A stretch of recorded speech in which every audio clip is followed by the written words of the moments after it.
Good morning friends, welcome back to our channel. আশা করি তোমরা খুব খুব ভালো আছো। আজকের দিনটা তো এখান থেকেই শুরু করলাম। তোমাদের দাদাভাইও আমার সাথে আছে।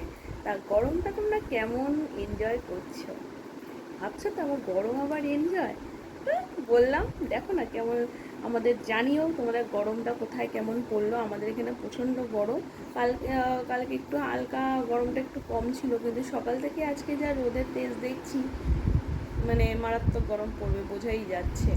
তো চলো, এই যে আরেকজন উঠে পড়েছে অলরেডি, কিছু করার নেই।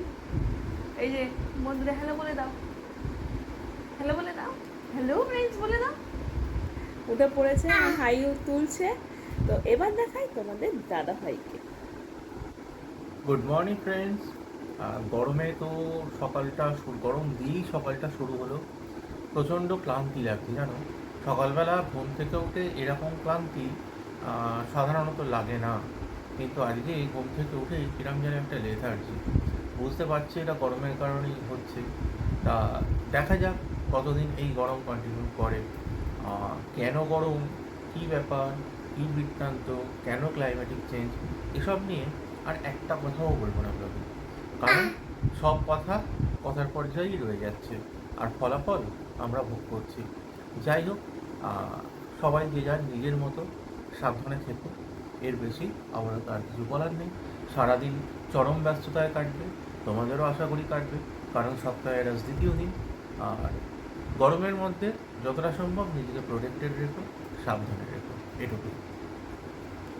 দাদাভাইয়ের সাথে তো দেখা হয়ে গেল, কথা হয়ে গেল, আমারও চা খাওয়া হয়ে গেল।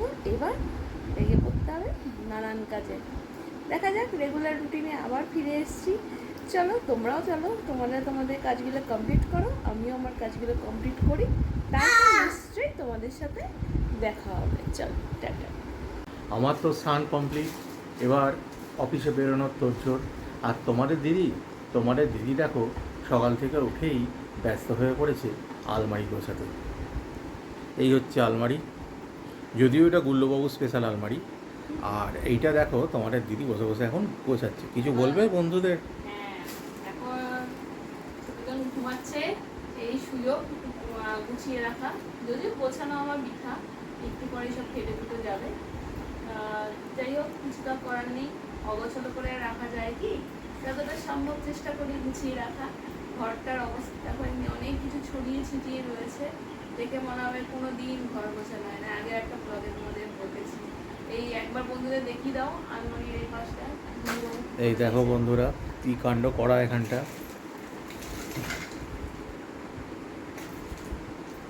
মেঝে সব ছড়িয়ে ছিটিয়ে কালকে রাত্রে এই সমস্ত করা আছে। এখানটা দেখো পুরো অগোছালো, এদিকটারও সেই অবস্থা। আমাদের গুড মর্নিং বলে বাবু তো আবার ঘুমিয়ে পড়েছে, আর তোমাদের দিদি ব্যস্ত হয়ে পড়েছে ঘর গোছাতে। আপাতত এটুকুই, রোজ নামচা। এরপর সঙ্গে থাকো, দেখতে থাকো। বন্ধুরা, একদম তোমার দাদাভাই অফিস থেকে চলে এসেছে। আমি একদম মানে বিকেলে যেগুলো কাজকর্ম থাকে সেগুলো কমপ্লিট করে উপরে চলে এসেছি। শোনা যাচ্ছে না, যাই হোক সমানে তো বদমাইশি করেই যাচ্ছে। আচ্ছা, এই দেখো, এই অফিস থেকে আসলো, তার মধ্যে এই যে আরেকজন তো অত্যাচার করেই যাচ্ছে। আর যা গরম পড়েছে দেখেই বুঝতে পারছো, একদম ঘেমে চুমে আসছি, তাই তো নাকি? একদমই তাই। আর এবার দেখো তোমার দাদাভাই কি খাবে। এই দেখো তোমার দাদাভাইয়ের জন্য লস্যি রেডি। আর আমি এখানে মুড়ি মেখেছি, শশা, ছোলা, চানাচুর, ধনে পাতা সব কিছু দিয়ে করেছি। আর সাথে একটা লেস আছে, এই যে লেসের প্যাকেট, লেস খাবো। আপাতত তো এইটুকুন করে নিই, টিফিনটা করে নিই। এখন আর টিফিন গরমে সেইভাবে কিছু স্পেশাল কিছু বানাচ্ছি না, একদম হালকা। তোমার দাদাভাইও সেইভাবে খায় না, যেহেতু লস্যি খায় রেগুলার অফিস থেকে ফিরে, এই জন্য একার জন্য করে লাভ নেই। তা আমি ওই মুড়ি টুড়ি একটু চানাচুর এসবই খেয়ে নিই। আর তোমার দাদাভাই বলছে বর্ষা পড়লে আবার অন্যরকম খাওয়া দাওয়ার প্ল্যান করবে। যাই হোক, কি আওয়াজ করছে বুঝতেই পারছো। তো চলো টিফিনটা করে নিই, তারপর কিছুক্ষণ বাদে আবার আসছি। ডিনার তো কমপ্লিট হয়ে গেল, একদম ডিনার কমপ্লিট করে দাঁত ব্রাশ করে একদম চলে এসেছি তোমাদের কাছে। হ্যাঁ, মুখে যদিও কোনো কিছু মাখিনি, একটু মুখে ক্রিম মাখবো, এই গরম গরম করে কিছু মাখা হচ্ছে না। আর তোমাদের দাদাভাইও ডিনার হয়ে গেছে, এখন আমার পাশেই রয়েছে। আজকে ডিনারে, আজকে রাতে আর রুটি খাইনি, আজকে ভাত খাওয়া হয়েছে। তো আজকে ডিম কারি করেছিলাম, আর তার সাথে দুপুরবেলায় লাউ শাক রান্না করেছিলাম পোস্ত দিয়ে, সেটা ছিল, ওটাই আজকে খাওয়া হয়েছে। এবার তোমাদের দাদাভাইকে দেখাই, তোমাদের দাদাভাই একদম বসে রয়েছে একদম শুভ বালকের মতো, দেখবে, দেখো দেখি। হ্যালো ফ্রেন্ডস, কেমন আছো তোমরা? যদিও এই গরমে ভালো থাকা সম্ভব নয়, তাও বলছি ভালো থাকার চেষ্টা করো, কারণ অ্যাডজাস্ট করা ছাড়া তো আমাদের কোনো উপায় নেই। তা এই গরমে সত্যি কথা বলতে কি, মানে পড়ছিলাম কিছু জিনিস, এখন তো পড়াটা মোবাইলেই আমাদের সীমাবদ্ধ। তা বইপত্র কিনে পড়ার যুগ তো সেভাবে নেই। গুগল বাবুকে বললেই সব কিছু সার্চ করে দেখিয়ে দেবে কী আছে। তা এই গরমে সুস্থ থাকতে কী কী করা দরকার? এই গরমে সুস্থ থাকতে তোমরা অনেকেই জানো, প্রচুর পরিমাণে জল খাও, প্রচুর পরিমাণে জল খাও, আর জলীয় ফ্রুটস যেগুলো রয়েছে সেগুলো খাও, যেমন শশা, তরমুজ, এ সমস্ত, আঙুর। আর একটা ব্যাপার সম্ভব হলে মেনটেন করো, সম্ভব হলে এই কারণেই বলছি, কারণ সম্ভব সবার ক্ষেত্রে হবে না, কারণ গরমের থেকে মানুষের পেটের টান বেশি। সকালবেলা 11টা থেকে দুপুর 3টে, এই সময়টা বাইরে বেরোনো যতটা সম্ভব কম করো, তা না হলে কিন্তু শরীর খারাপ করবে। যে গরমটা পড়েছে, ক্রমশ গরমটা কিন্তু মানে টেম্পারেচার আমাদের যা মানুষের সহ্য সীমা ছাড়িয়ে চলে যাওয়ার দিকে।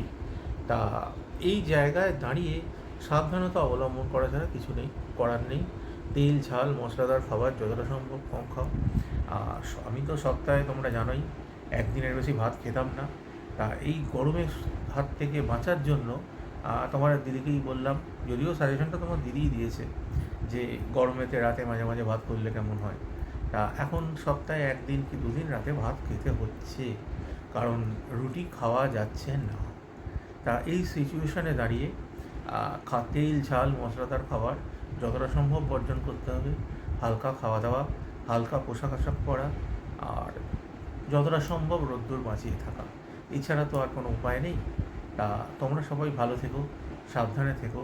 আমারও আজকে খুবই কর্মব্যস্ত দিন গেছে, সারাদিন তো ব্লগে সেভাবে আসতে পারিনি।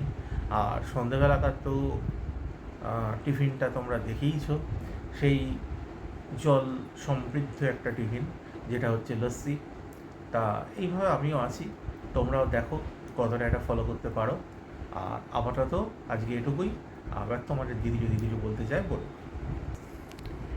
তা তোমাদের দাদাভাইয়ের সাথে কথা হয়ে গেল, এবার আমিও তাহলে ব্লগটা এবার শেষ করে ফেলি। তো চলো, তো শুভরাত্রি, ভালো থেকো, সুস্থ থেকো, দেখা